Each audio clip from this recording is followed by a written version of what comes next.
Baiklah, langsung saja kita mulai pembelajaran hari ini ya. Ya, Bu. Assalamualaikum warahmatullahi wabarakatuh.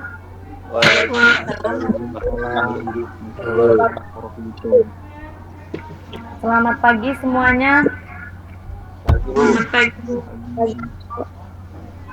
Oke, bagaimana kabarnya hari ini? Alhamdulillah. Sebelum kita memulai pelajaran, kita berdoa terlebih dahulu ya. Ketua kelas silakan dipimpin doanya, Nak. Baik. Sebelum kita memulai pelajaran di pagi hari ini, sebaiknya kita berdoa terlebih dahulu. Berdoa mulai. Berdoa selesai. Ya temukan ya nanti. Nah, itu. Oke, terima kasih. Ya, Bu. Oke, Ibu absen dulu ya. Ade Chandra. Belum hadir ya. Ade Maura Prastiwi. Belum. Adelia Yunita. Hadir, Bu. Adisa Sakira. Hadir, Bu. Ahmad Mukid. Hadir, Bu. Anggi Wulandari. Hadir, Bu. Anggraini. Hadir, Bu. Oke. Jadi masih ada beberapa teman lainnya yang belum masuk room meeting, mungkin terkendala jaringan ataupun yang lainnya ya.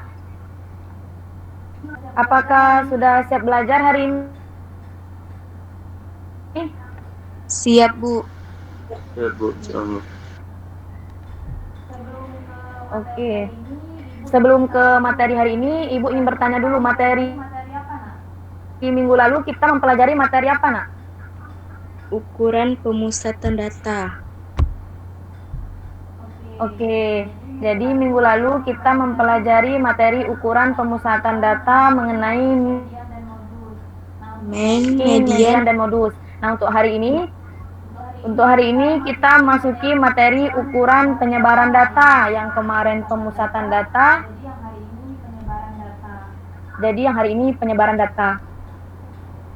Ibu tampilkan dulu materi kita hari ini. Muncul tidak? Sudah. Muncul. Oke, untuk hari ini kita memasuki materi ukuran penyebaran data. Sebelum ke materi, Ibu ingin menyampaikan kompetensi dasarnya dan tujuan pembelajaran kita hari ini. Kompetensi dasar dari pembelajaran kita hari ini, yang pertama menentukan dan menganalisis ukuran pemusatan dan penyebaran data yang disajikan dalam bentuk tabel distribusi frekuensi dan histogram. Yang kedua, menyelesaikan masalah yang berkaitan dengan penyajian data hasil pengukuran dan pencacahan dalam tabel distribusi frekuensi dan histogram. Untuk tujuan pembelajarannya, menjelaskan pengertian dari ukuran pemusatan data, mengidentifikasi fakta-fakta dari ukuran penyebaran data, menentukan konsep dari penyebaran data, dan menyelesaikan masalah yang berkaitan dengan penyebaran data. Apakah di sini sudah pernah mendengar apa itu ukuran penyebaran data? Sudah, Bu. Sudah, Bu. Apa itu ukuran penyebaran data, Nak? Ukuran penyebaran data adalah suatu ukuran yang menyatakan seberapa besar nilai data berbeda atau bervariasi dengan nilai ukuran pusatnya. Oke. Ada lagi yang ingin berpendapat mengenai ukuran penyebaran data? Ukuran penyebaran data yang telah dihitung oleh Rank tentang standar deviasi simpangan baku tentang data menunjukkan selisih antara nilai terbesar dengan nilai terkecil dalam suatu himpunan data. Oke, benar. Ada lagi? Tidak ya? Kalau tidak ada, kita lanjut ke slide selanjutnya. Nah, di sini Ibu ada gambar. Apakah yang dapat Anda lihat dari gambar di samping? Toko sepatu. Oke, toko sepatu. Ada lagi? Menentukan ukuran penyebaran data dari sepatu. Oke, bisa. Nah, tadi sudah dijawab temennya toko sepatu sama menentukan ukuran penyebaran data dari toko sepatu. Nah, di sini dari gambar ini bisa kita ambil contoh sebuah toko sepatu olahraga di suatu daerah yang mengetahui bahwa rata-rata ukuran sepatu olahraga yang laris di toko tersebut adalah ukuran 40. Penjual sepatu tersebut tidak akan bertahan lama jika hanya yang terjual sepatu di tokonya itu berukuran 40. Walaupun dia mengetahui rata-rata ukuran sepatu pembeli tersebut ukuran 40, si penjual itu juga perlu mengetahui bagaimana datanya menyebar. Apakah datanya mendekati rata-rata atau menyebar merata. Nah, jadi ukuran yang menentukan penyebaran data disebut dengan ukuran penyebaran data. Dapat disimpulkan dari contoh toko sepatu tadi, ukuran penyebaran data adalah suatu ukuran yang menyatakan seberapa besar nilai-nilai data berbeda atau bervariasi dengan nilai ukuran pusatnya atau seberapa besar penyimpangan nilai-nilai data dengan nilai pusatnya. Yang dijawab temennya tadi mengenai ukuran penyebaran data itu sudah benar juga pengertiannya, tapi dapat kita simpulkan ini pengertian dari ukuran penyebaran data. Sampai di sini paham mengenai pengertian ukuran penyebaran data? Paham, Bu. Paham, Bu. Oke, kalau sudah paham kita lanjutkan ya. Ukuran penyebaran data ini terbagi menjadi dua. Apa saja, ada yang tahu, Nak? Simpangan rata-rata, Oke, satunya? ragam dan simpangan baku. Oke, benar. Jadi ukuran penyebaran data ini dibagi menjadi dua. Yang pertama simpangan rata-rata dan yang kedua ragam dan simpangan baku. Yang akan kita bahas hari ini mengenai simpangan rata-rata. Sebelumnya ada yang tahu apa itu simpangan rata-rata? Selisih mutlak nilai semua. Selisih mutlak dari nilai semua. Yang lainnya?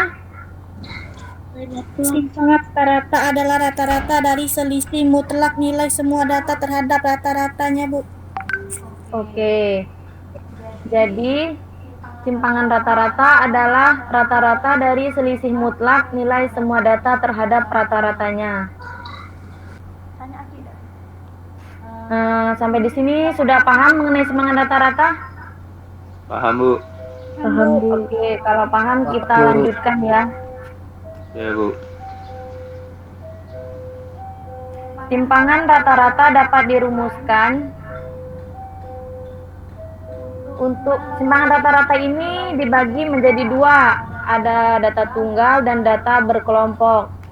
Untuk data tunggal rumusnya SR sama dengan sigma dengan batas atas N dan batas bawah I sama dengan 1, mutlak XI dikurang X bar dibagi N. Untuk data berkelompok SR sama dengan sigma dengan batas atas N dan batas bawah I sama dengan 1, FI dikali mutlak XI dikurang X bar dibagi sigma dengan batas atas N batas bawah I sama dengan 1 dikali FI. Keterangannya untuk data tunggal, SR ini simpangan rata-rata. Untuk N, banyaknya data, XI ini data ke I. X bar ini rata atau min. Untuk data berkelompoknya, SR ini sama dengan data tunggal simpangan rata-rata. FI frekuensi kelas ke I. XI ini nilai tengah kelas ke I. X bar sama dengan rata-rata hitung atau min. Untuk rumus dari simpangan rata-rata ini ada yang ingin tanyakan, Nak?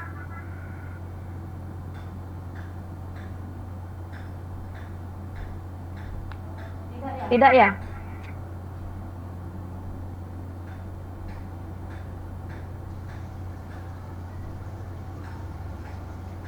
Oke, kalau tidak ada yang ingin tanyakan, kita lanjutkan ya. Kita masuk ke contoh 1. Hitung simpangan rata-rata dari kumpulan data 4, 5, 5, 6, 6, 7, 7, 8, 9, 9. Sekarang kita lihat jawabannya. Untuk yang pertama kita akan menghitung rata-rata min dari data tersebut. Nah, kita buat dulu X barnya sama dengan data ini, kita tuliskan jumlah data ini dibagi banyaknya data untuk mencari nilai min. Jadi 4 ditambah 5 ditambah 5 ditambah 6 tambah 6 ditambah 7 tambah 7 tambah 8 tambah 9 tambah 9 dibagi 10 sama dengan 66 per 10 sama dengan 6,6. Sampai di sini paham untuk mencari nilai rata-rata? Paham, Bu. Paham, Bu. Oke, kalau sudah paham, di sini sudah kita ketahui nilai rata-ratanya 6,6.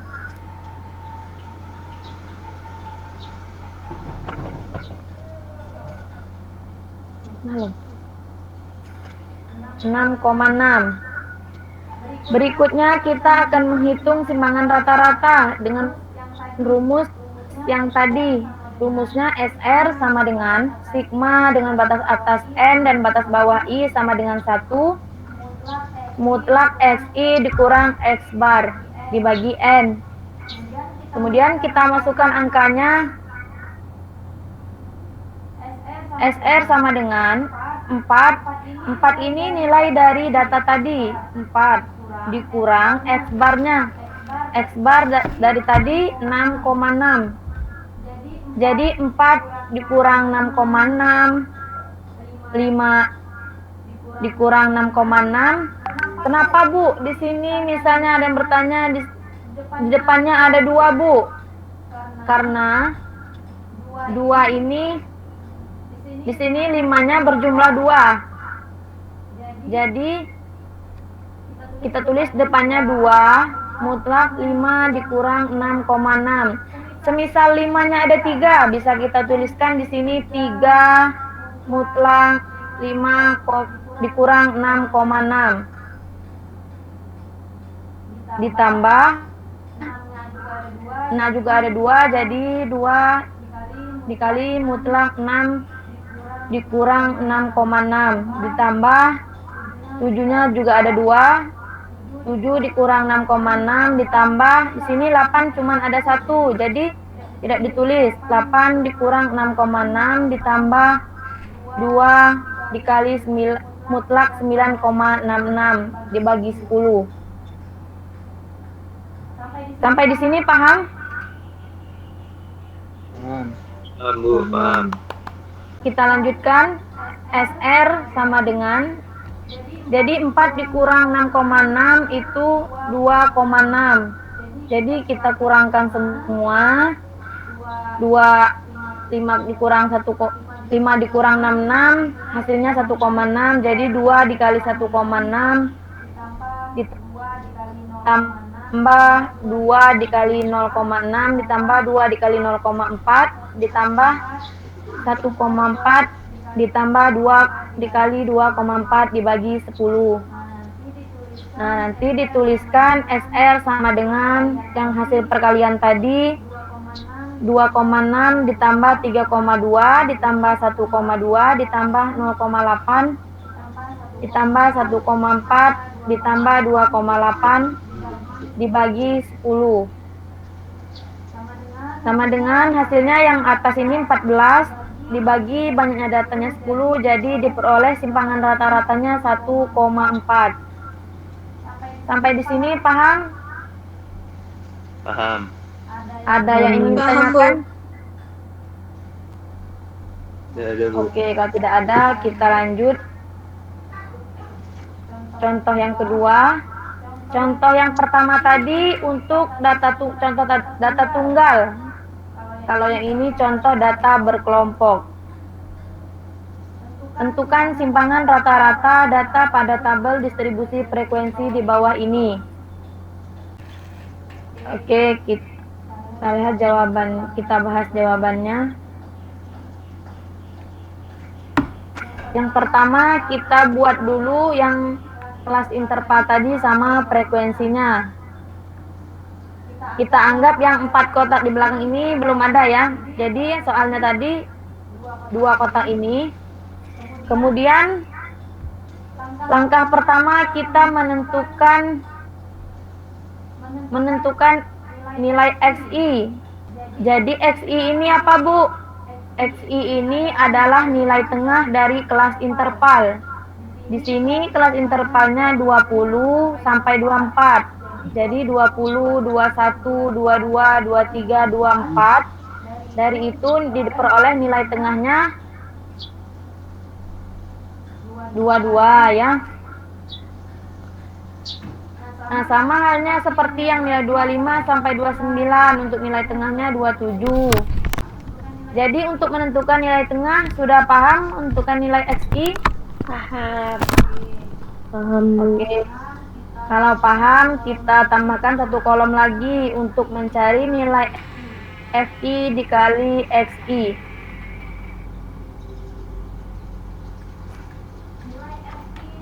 Nilai FI dikali XI ini, nilai FI yang ini dikali nilai XI.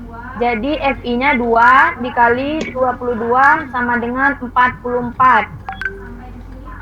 Sampai di sini paham? Ya, Bu, paham.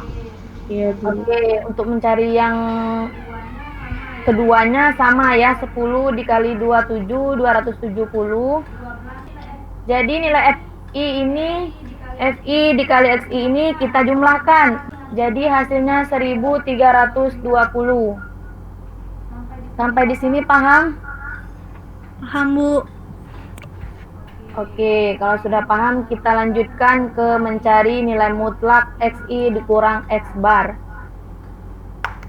Di sini XI-nya tadi 22 dikurang 33 ini tahu dapat dari mana? Nilai min-nya, Bu. Min, Bu. Oke, jadi dapat nilai min dari 1320 dibagi Dibagi 40. 10. Oke, jadi boleh dari nilai min FI dikali XI dibagi FI. Jadi benar ya, 1320 dibagi 40 sama dengan 33.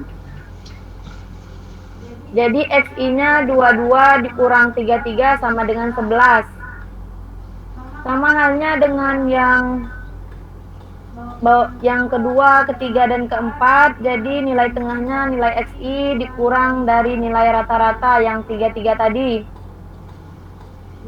Jadi sampai di sini bisa menentukan untuk nilai mutlak dari XI dikurang X bar. Bisa, Bu. Bu. Ada yang ingin tanyakan, Nak?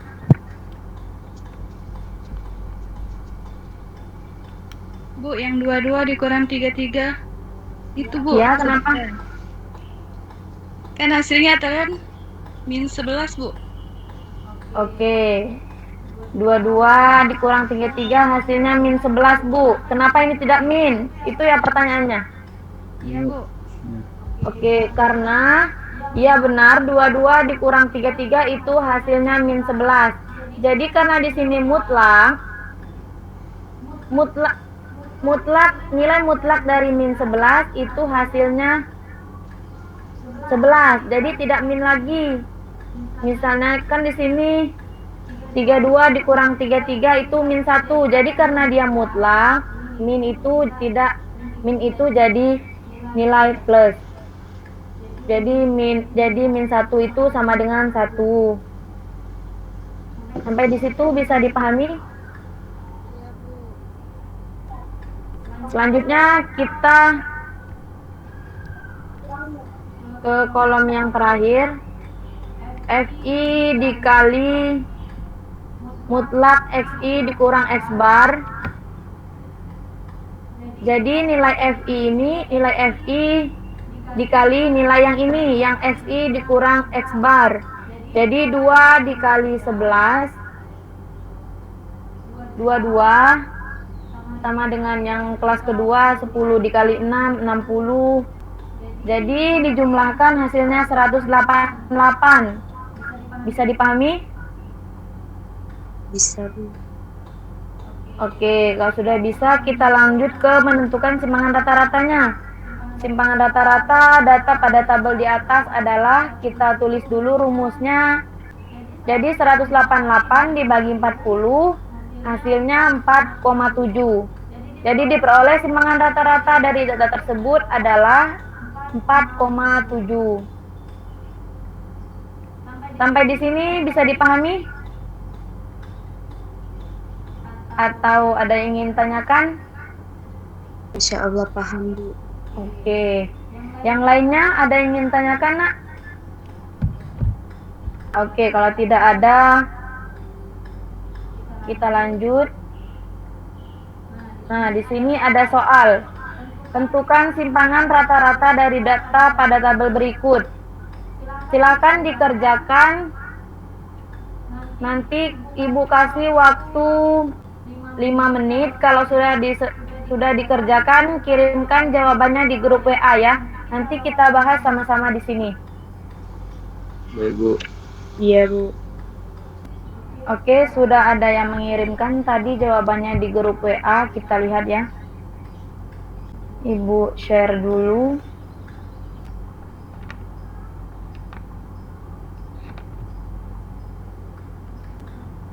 Oke, di sini sudah ada temannya yang mengirimkan. Oke, kita ambil satu dulu ya. Tadi yang mengirimkan pertama Anggraini ya. Kita bahas punya Anggraini. Kelihatan tidak share screen Ibu? Kelihatan, Bu. Kelihatan. Oke, kita bahas ini jawaban dari Anggraini. Tentukan simpangan rata-rata dari data pada tabel berikut. Coba Anggraini jelaskan, Nak. Kedengaran enggak suara Ibu? Iya, Bu, iya. Nah, coba jelaskan Anggraini.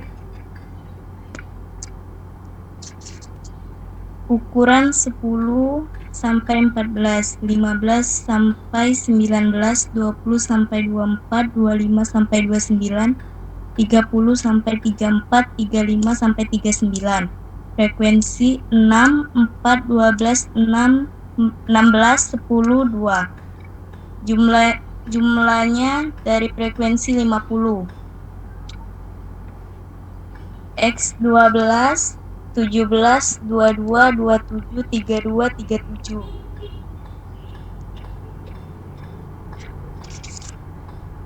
Lanjut.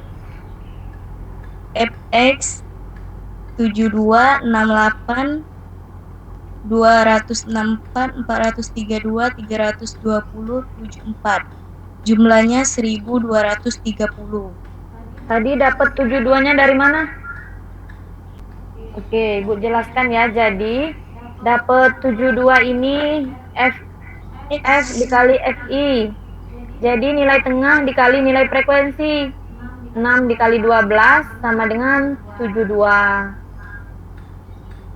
Sampai di sini? Paham Anggraini? Ya, Bu. Oke, jadi bisa ya nanti menentukan nilai F dikali X-nya. Ya, insya Allah. Oke, silakan dilanjutkan mencari nilai mutlak XI dikurang X bar. Itu kurang, Nak, sepertinya XI dikurang X itu nanti ditambahkan ya. Iya, Bu. Oke, silakan dijelaskan. Jelaskan apa, Bu? Dapat dapat 12,6 itu dari mana? Silakan jika ada yang bisa. Itu nilai XI jumlah X dikurang kurang sama min, Bu. min. Oke, jadi benar ya. Untuk mencari nilai mutlak XI dikurang X bar, di tengahnya 12 dikurang 24,6, hasilnya 12,6. 17 dikurang 24,6, 7,6. Sampai di sini paham untuk menentukan nilai XI dikurang X barnya? Paham, Bu. Nanti kalau Ibu kasih soal tidak ada lagi yang salah ya. Selanjutnya ini X dikurang X kuadrat ini untuk menentukan simpangan baku, tidak usah kita jelaskan dulu. Kita masuk ke yang kolom selanjutnya, FI dikali XI dikurang X bar, 75,6. Dapat dari mana itu, Anggra ini? Yang lainnya ada yang bisa jelaskan? Atau kita lihat jawaban temennya yang satunya ya. Nah, atau kita pakai yang ini. Siapa yang jawaban siapa ini? Elda, Bu. Elda. Nah, coba jelaskan Elda. Dapat 75,6 itu dari mana? Atau yang lainnya ada yang bisa menjelaskan? Jelas ke yang 75,6 itu dapat dari mana, Ibu? Iya. Itu hasil dari XI dikurang X bar sama dengan 12 kan, dikali FI yaitu 6, hasilnya 12,6 dikali 6, 75,6. Oke, 12,6 dikali 6. Jadi benar ya. Untuk yang selanjutnya, Yang 30,4 itu 7,6 dikali 4. 31,2 2,6 dikali 12.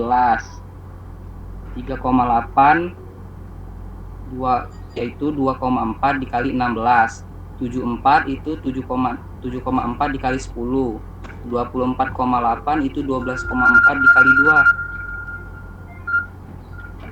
oke, jadi benar ya, untuk mencari nilai FI dikali XI dikurang X bar itu 6 dikali 12,6. Sama dengan seterusnya ya. Tadi sudah dijelaskan oleh temannya. Kemudian dapat 274,4 ini dari mana, Irfan? Oke, Bu. Oke, dijumlahkan. Jadi bisa ya untuk mencari FI dikali XI dikurang X bar? Bisa. Oke, kita lihat ke bawahnya. Nah, tadi dapat 24,6 itu dari nilai minnya. Kemudian simpangan rata-rata nanti kalau Ibu kasih tugas, ditulis dulu ya rumusnya, Nak. Misalnya untuk mencari X bar itu rumusnya apa? Ya, Bu. Jadi simpangan rata-rata 274 dibagi 50 sama dengan 5,48. Benar jawabannya?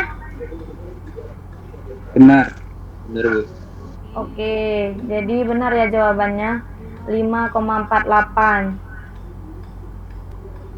Kita lihat tadi soalnya, tentukan simpangan rata-rata dari data pada tabel berikut. Nah, ini jawabannya tadi, simpangan rata-ratanya adalah 5,48. Sampai di sini bisa dipahami? Bisa. Ada yang ingin ditanyakan? Ya, Bu. Sampai di sini ada yang belum paham atau yang ingin ditanyakan? Sudah paham semua? Bu, insya Allah. Oke. Ada yang bisa menyimpulkan pembelajaran kita hari ini? Bisa, Bu. Oke, silakan Anggra ini.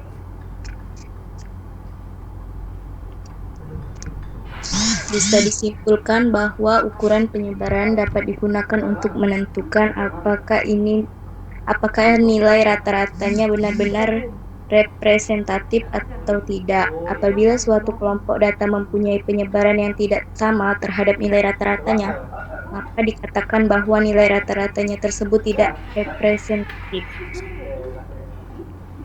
Oke, benar Anggraini. Jadi kesimpulan pembelajaran kita hari ini, kita hari ini mempelajari materi mengenai ukuran penyebaran data. Ukuran penyebaran data adalah suatu ukuran yang menyatakan seberapa besar nilai-nilai data berbeda atau bervariasi dengan nilai-nilai ukuran pusatnya, atau seberapa besar penyimpangan nilai-nilai data dengan nilai pusatnya. Sini ukuran penyebaran data terbagi menjadi dua, ada simpangan rata-rata dan simpangan baku. Untuk minggu ini kita hanya membahas simpangan rata-rata. Oke, sampai di sini apakah sudah paham untuk pembelajaran hari ini? Ya, Bu. Paham, Bu. Paham. Oke, kalau sudah paham, nanti tugasnya Ibu kirimkan melalui Google Classroom. Silahkan dikerjakan ya. Ya, Bu. Ya, Bu. Ya, Bu. Dan materi hari ini silahkan diulangi kembali di rumah dan dipelajari. Untuk materi selanjutnya kita masuk ke simpangan baku, ragam atau varian. Ada yang ingin ditanyakan?